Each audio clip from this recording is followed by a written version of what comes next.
What's up, my boomers? It's me, Melanie Mac, here on my social commentary channel, Melanie Mac Go Boom. Thank you all so much for hanging out with me today. So, for today's video, I'm going to talk about Star Wars because they're wildin' again. As they do, it seems like Star Wars as a franchise has gotten so on the woke side extremely, and it's just been a very pandering thing because, y'all know how it is. Like, their actions don't always meet a lot of their words with what they're saying. They want the woke points. And yeah, let's just go ahead and dive into this. They tweeted this at 1 a.m., mind you, which is not like a booming social media time. So that also leads me to question is, hey, did they just want to get like their woke points out there? But, you know, did they actually mean it or care that much? Because this didn't even get tweeted out at a viable time. It got tweeted out at one of the least trafficked social media traffic times. So, I don't know. That's already off the bat like a red flag to me. But anyway, they say, we are proud to welcome Moses Ingram to the Star Wars family and excited for Reva's story to unfold. If anyone intends to make her feel in any way unwelcome, we have only one thing to say: we resist. And then they say, there are more than 20 million sentient species in the Star Wars galaxy. Don't choose to be a racist. It's just, so now we're at a point to where if you do not like this character from the new series, Obi-Wan, then they call you a racist, apparently. You can't have any valid criticisms against the character. And here's the thing is, like, Star Wars has always had like a multi-racial cast since the beginning. So to accuse fans of racism for not liking this character, or even if people feel like, hey, I don't know, if they don't like the character and they want to vocalize their criticisms, now they're in this spot. And it's like, this energy was not here when everyone was talking bad about Gina Carano, or anyone tried to fire Gina Carano because she's white.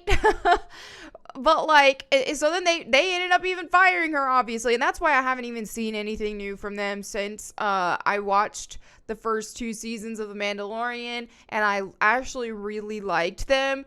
But I quit watching anything else from them after that. Disney Star Wars on Disney Plus, especially, like Boba Fett, Book of Boba Fett. Didn't watch it because of that. And I haven't been watching this. I think there's 2 episodes out now. As much as I would love to watch them just to see what's up, I have not, because I just do not like how they handled the Gina Carano situation. And not only that, but it doesn't look like I'm missing that much anyway, judging by a lot of what trusted people are saying about it. So here, Nerdrotic says, look for a lot of these to be dropped, hypocrites, which is extremely hypocritical of them, which proves that they are only in it for like the woke points, but they don't actually care, because here you see the Force Awakens poster. This was the regular release of the poster, and they just cut out, oh no, they minimized him, Flynn, I forget what his name is because I hated the Star Wars trilogy. For the most part, there were a couple little things I actually liked about, or that I found at least interesting. But overall, oh my gosh, I couldn't stand it. But yeah, here he is in a nice, you know, prominent spot on the poster, and then here he's minimized off to the corner where you can barely see him for the China poster. Yeah. Yeah. Quarter Black Garrett says, cool fake racism story, bro. Hot Toys says, projection, Malud. Except for China, of course. Just ask John Boyega. And then, or Gina Carano. But, I mean, they didn't feel like they had to make a statement about her. They just are trying to appease to the woke crowd. Impressive. Very nice. Now let's see the Chinese version. Yeah, so this is, yeah. This is where we're at. This is how it goes with all kinds of stuff. I mean, it's almost June. We're about to see a bunch of companies with rainbow flags in their profiles, but do they actually care? No, they want the woke points out of it, and that's it. I feel like Star Wars in general, like, you have this, but then just recently we had some disgruntled Respawn employees or ex-employees try to ruin what was going on there, trying to call them racist for not making Cal Kestis black or a woman, and which is absolutely absurd to me. I could have made a whole video about that, but by the time that news dropped, I was visiting family. When I came back, it wasn't really relevant anymore, so I didn't do it. But then I feel like when that happened, it just makes me think that whoever was on the team was disgruntled and tried to ruin things for them, because we just got the new game that trailer and announcement or whatever. We just had that not long ago, so they dropped that tidbit right before that happened. So I don't know if the Star Wars franchise feels like, let's prove to everybody we're not racist type thing, but yeah, this is what happened. It's just annoying to see. Now apparently she did get some Twitter DM requests that were racist. Yeah, that happens. People will go for the low-hanging fruit with stuff. People will, like, even with me, if they're gonna hate on me and stuff, it'll be, you know, they'll pick the low-hanging fruit things. But is the fandom as a whole racist? I would say absolutely not, given Star Wars history and given, you know, how they've had so many different, they've had a bunch of representation for different races and men and women and all that for quite a long time, since its original conception. So yeah, that's where we're at. But anyway, not much else to add to that. Let me go ahead and go into some comments from my recent videos. Which one was, oh yeah, this was from yesterday's video. Okay, so this was about my vegan video I made. Got a lot of comments there. I got so many from people who used to be vegan and got off vegan and had all kinds of issues on vegan diet and got better off of it. I wanted to read so many more comments, but I was like, dude, this would be a whole other video for how many comments I got that shared that same experience. So I picked a lot of them, but I couldn't get to all of them, unfortunately, this time. Gains and Nonsense says issues with veggies is that they are far, far less nutrient than they were 100 years ago. Soil depletion, pest control, etc. has destroyed a food source that was once extremely valuable in the health of children and adults. And that's another thing to keep in mind, and very well said, is yeah, the vegetables that we have now aren't the same as what they used to be. First of all, they've been so genetically engineered because you know, monocrops and all that kind of stuff. They want stuff that is always in season now. And when you look at how Frankenstein over time plants have become, it really is telling. And so that's why a lot of us, myself included, improved our health by not eating vegetables at all. So I'm not telling everybody that you can't eat vegetables, but I am saying that they're not, the anti-nutrients make them not really good for you per se. And the bioavailability of nutrients that they do have, I would not call vegetables good for you. You may get some little benefits, some nutrients that you may be absorbing, but you're also absorbing a lot of anti-nutrients. So I don't know. I could go more into detail on that in another video. Servo Survivor. This comment, it says, Melanie, I've recently switched to a ketovore from a simply whole foods diet. Meaning meat, dairy, fruits, vegetables, nuts, seeds, and whole grains. And not gonna lie to you, you be right. I'm almost never bloated, less hungry off of eating less. Now I have some carbs in coffee in the morning and a few in the half and half I put in there, and a bit in some cottage cheese here and there, but mostly just beef, chicken, eggs, bacon, and cheese. But it works. Anywho, keep on kicking butt. Yeah, that's the thing, is like, with some dairy and with like cottage cheese and stuff like that, you're going to get a little bit of carbs, but it's going to be so minimal. And it's so funny that you said this. I got to give you mad props, because unless I'm confusing you with someone else, which I don't think I am, I remember like on some of my Twitch streams last football season, while watching football games, I'd be like streaming with the game on and talking to you guys, and I couldn't actually show the game because I don't have a partnership with FL. And we talk about food all the time. I go on like my nutrition rants or tangents. And I remember, I want to say it was you, Servo, who would be like, no, you need a balanced diet. You need a simple whole foods diet. That's what's best for you. And you debate with me on that a little bit. And then so I find it very interesting that you did try a ketovore switch, which is primarily meat.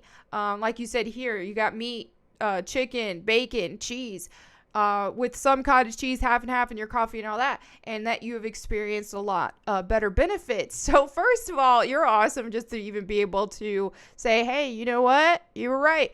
But like I said in my last video, that's why I think that pride is such an issue with so many people, and you're only hurting yourself when you are prideful in that. Because I'm telling you, Servo, I've been on the other side too. I used to also think that ketovore, carnivore, all that kind of stuff. Well, by the time I first heard about carnivore, I was like, I got to try it. So I didn't really criticize that. But there were times where I would jump on the, oh yeah, you don't need to cut out food groups. You need to have balance and all that.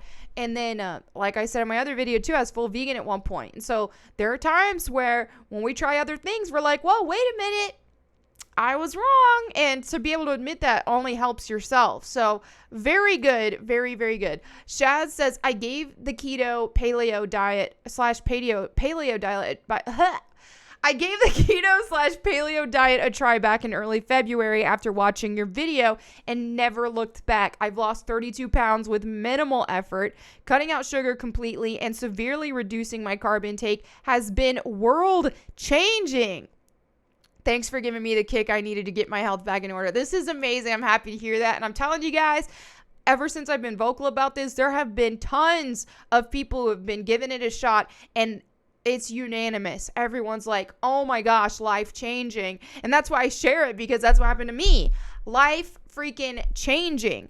And this isn't like, oh, and I haven't had to give one-on-one coaching to everybody I've suggested this to. I haven't had to give this whole detailed list of you have to do it the right way, because it's a natural way of eating. And if something is a natural way of eating, then there isn't going to be this huge plethora of people who did it wrong, like the vegans like to say. If it's a natural way of eating, then you're like this, where I'm just like, okay, go ahead. This is great. Eat some meat. If you want to have some vegetables, go for it. But shoot for that low carb meat, animal products. Easy. Boom, bam. Improved health. This is why, like I said on that Harvard study as well, over 90% of people notice complete reversal in illnesses. I ain't playing around when I say this. And the people love to criticize and say, no, this isn't healthy. You shouldn't cut out full food groups. You need carbs. People are so brainwashed. Try it for yourself and get back with me, because it's unanimous. Everybody is like, oh my gosh, this has been life-changing. There's a reason. I love carbs too, but at some point you got to think, you got to think about your health and stop defending something that isn't good for you. Triumph says, this doesn't go for just veganism, but as a general rule, if something is being heavily pushed through the mainstream or by influencers, you should do the exact opposite. It's like when the 23andMe trend all of a sudden was being pushed by every YouTube influencer, and now every dingus who follows blindly went along with it, and they have a genetic profile on most of the world now because of it. This is true as well. I was one of those dinguses that fell for that bullcrap. And it's funny because at the time, like, I bought my own kit. I bought a kit for my mom for Mother's Day. My mom's like, I ain't doing that. And I was like, what? I was like, seriously? She's like, no, I ain't giving my information on my blood profile, all that. This is crazy. And I thought she was crazy. I was like, okay, conspiracy theorist. But now I'm like, wow, she's actually pretty based on that. And I was the idiot here. So yeah, I completely agree. And then everybody pushing not to eat meat and all this kind of stuff. Meanwhile, and a lot of people don't like anecdotal stories. They want to just see the science and that's it. Well, when you compare, it's because the mainstream, they can manipulate stuff and all this kind of stuff. Like when you look at like the pharmaceutical industry and all that, that's so profitable. Well, of course they're not gonna want the pharmaceutical industry to go out of business. Even so, you can still find a lot of studies to back up cutting out carbs that are very beneficial. How keto is very beneficial. How people on the keto diet lose more fat than people not on a keto diet, even at the exact same amount of calories. They're even doing a lot more studies now recently with athletes and like that Biochem Carnivore channel I told you, or Instagram profile I told you about.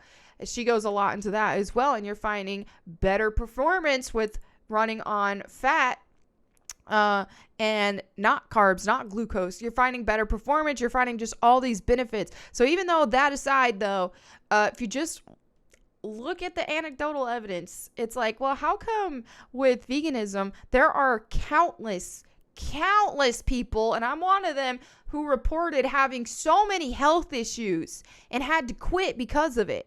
But you don't see that on the other side. You don't see all for how many people have done keto. You don't see people going, "Oh my gosh, keto almost killed me." Like, you're not seeing all these things about that. You're just, when people fall off of like a keto or carnivore lifestyle, it's because they miss carbs and they want to eat them again and they like how they taste and they always feel like crap after, and they're like, "Dude, I need to get back on track. I really need to get back on track." That's how it goes. LS Giffy says, so a balance of meat and vegetables is a myth. Yes, it is. But like I'm saying, though, is you don't have to completely cut out vegetables. I'm not like super dogmatic about it. Now, I will say the most important thing is to cut carbs down. That's the most important thing if you're going to want to be in good health, is to up the meat, make meat your primary food source, and then cut the carbs down to a minimum, like 20 grams or less a day. Even if you just did 100 grams or less a day, you would notice a big improvement, but especially like the lower the better. So you can eat vegetables, and a lot of people still do just fine on a ketovore or a keto instead of full carnivore.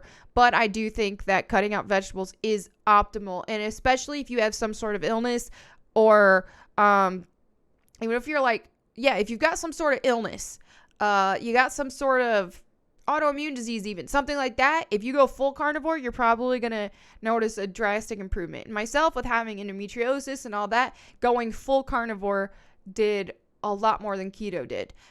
Even though keto still improved things, going full carnivore is what improve my health better than ever. So yeah, you'll notice, I feel like you'll notice a lot more in your energy and in your health in general going full carnivore, but find that balance that works for you. Jacob says, I think the mental illness thing is definitely a red flag. Have you seen how emotional and irrational vegans get when they try to argue with you regarding how healthy their diet is? But it really isn't. I mean, when was the last time you sprayed pig's blood at a McDonald's or anything crazy they do? It is a cult, which is exactly true. They're doing these freaking crazy things. You'll see the campaigns are absolutely insane. And then you'll see vegans who want to argue with you. And they are vicious. They are so freaking mean. And everybody can be a little mean sometimes, but no, this ain't that. This is like mental illness mean. It is like, dude, something's wrong. You are not in your right mind. And it's obviously not every vegan is like that. Fortunately, there are some anomalies, but there are some of the most vicious people are vegan. It's because of its mental illness. It's because their diet is causing mental illness. They can't have, this is why when people tell me from their communities, debate with this person, debate with that person, I'm not going to debate with a mentally unstable person. There's nothing good that can come out of that, period. Also, I'm not going to give them the clout they want. So yeah, it's just not a coincidence. It's not. It's that the diet, their brain isn't getting the nutrients that it needs. Not only that, they're mean to each other. Like, that's the thing, is when I was was vegan even, I felt like nothing I did was ever enough. It was like I cut out all of that, and I did a video showing my makeup once, and someone was like, oh, they use snail juice for this one makeup, and just on my case, it was aggressive. And I was like, oh, okay, I didn't know that. You can never be vegan enough for people. They criticize each other too. And it's a cult. It really is. Gray Greg says, this is an amazing video, Mel. Thank you for sharing. You cover so many quality details here, and I'll recommend this video to anyone considering the benefits of the diet. Carnivore has been hands down the best improvement I've made in my 37 years of life, and it's not even close. My mental and physical wellness is the best it's ever been. I can't imagine the superhuman I'd be if I found this diet in my 20s. But no matter what age you are, it's never too late. 80s babies for the win. Let's go. Yeah, I agree. I think, dude, I wish I found out about this earlier. And I can't even imagine, because even like now at 35, I feel like I could run laps around my 16-year-old self. So it's like, dude, if I knew about this before, how amazing would that be? This is what you always see, people who actually stick with it. Carnivore, keto, ketovore, all that kind of stuff. It's always, man, I wish I knew about this before. The True Dowster says, me at 25-37, this was when I was showing the pictures of that 20-year carnivore couple, that real hot couple. Me at 25-37, did that lady age backwards by eating only meat for 20 years solid? Me over the following 60 seconds. Yo, I'm telling you, they are hot. All right, Emily says, I had my own struggles in my teens when I stopped eating meat. I'll always be angry about how stupid I was and fell for what people were saying on the internet so quickly because I was desperate and wanted to be really skinny. I have endocrine system problems now. I have to take medication for my thyroid. I'm thankful I did snap out of it. My diet is protein and fat heavy, and I feel better, and I'm really crossing my fingers that my thyroid can heal. P.S. I made the protein waffles you shared on Twitter. I think it was just eggs and protein powder. So good. OMG. Yes, well, don't hate yourself for falling for that kind of stuff. They guilt trip people into it, and they're so militant about it that it makes you think that they know what they're talking about. And I've been there too, and so many other people have been there. So I really hope that you are able to reverse the issues that has caused for you. You're on the right path. I think that's awesome that you tried my protein waffles I made up. I don't know. I'm sure somebody else has done it before, but on the fly, I was like, let me try this. But I love them. They're great. So yeah, a lot of people keep asking like the balance of it. I'm sure you can figure it out. For me, I just did 6 eggs and 2 scoops of protein powder. I use a protein powder that has 0 carbs in it, but honestly, some will have like a couple carbs, and that's fine. It's just a couple carbs. Do that balance. If you want, you can put in some like stevia or monk fruit, which are sugar alcohols. If you want it to be a little sweeter, maybe some cinnamon and vanilla, but you don't have to. Just that combo is really good. I freaking love them. And they're filling as heck, man. All right, Spinner says, I've been contemplating going carnivore ever since I heard Jordan Peterson talking about the health benefits he and Michaela had received from it, but didn't take the plunge until I watched you talking about the other health benefits. A little over 3 months in, and I'm down 40 pounds and a few pant sizes. That's amazing. Also, I started full body calisthenics every day, and so I'm hoping to be in the best shape of my life by the time my birthday hits around the new year. Thank you for the inspiration. Hope you and yours have a wonderful Memorial Day. That is awesome. I'm so freaking happy for you. Good job. Again, this is just, I see this over and over. People are like, yes, life changing. Mr. Batsu says, I'm doing carnivore and usually just eat twice a day, but once or twice a week, I only eat 1 time during the day. For those who haven't done keto or carnivore, they may not fully understand what we're saying. We aren't putting in effort to limit ourselves to eating only once or twice a day. It just happens that way naturally. It's not work to eat, so infrequently. You are so satisfied with higher fat and protein meals, you just don't think about eating more often. This is exactly true. Is whenever you're eating high carb foods, and a lot of junk food especially, but even just high carb foods in general, you're not getting the nutrients that your body needs, so you're wanting to eat all the time. And also your brain doesn't have a way to regulate foods that aren't natural. So if you're eating potato chips, you can keep eating and keep eating and keep eating. But if you're just eating eggs, like eggs and steak, your body's going to know, okay, I'm good. First of all, because you're getting a lot more nutrients out of the eggs and steak. But then secondly, your body recognizes it. Your body doesn't recognize potato chips as food. So yeah, that's the thing, is I usually eat once or twice a day. I'm not eating throughout the entire day. I couldn't even if I wanted to. And people don't understand that. So I always tell people when you do carnivore, hey, you don't have to limit yourself how often you eat. Now, when you're first adapting, you may want to eat more than usual. Your body's healing and your body is craving those nutrients that it's been deprived from for so long. So if you really are hungry, go ahead and eat, even if that's 5 times a day. But once you regulate, once you've been on it for a while, you're not going to need to eat as often. I do want to say the first month that I did carnivore, which has been almost 3 years ago, over 2.5 years ago now, sometimes I'd be hungry. I remember it being like 2 a.m. right before I go to bed, and I was hungry. I was adapting, and again, like I said, your body's still craving those nutrients. And so I would make some eggs and I would eat. And I got to a point where I was eating like 3 or 4 times a day. And then eventually now, almost 3 years in, I usually just eat once or twice a day. Very rarely any more than that. Now, if I have like lenient days where I'm eating keto treats, which are the treats, the processed stuff, which I do try to keep to a minimum, but on weekends sometimes I'm like, okay, whatever. Then yeah, I'll eat more because it's not as natural. It's still better than going completely off the rails. That's why I keep my cheat days to keto still, because the rare times that I don't, it takes like almost a week for me to feel like, if not more sometimes, for me to feel like I'm finally recovered and I've finally got like the water retention out of the way, the bloating, all that, and sluggishness. It's just not worth it. So yeah, that's why when I do have cheat days, I keep it keto still. All right, Maddie says, here's the question. If everyone in the world went carnivore diet, would there be enough animals to sustain for everyone all the time? Wasn't the original point of agriculture to have more reliable source of food and beer?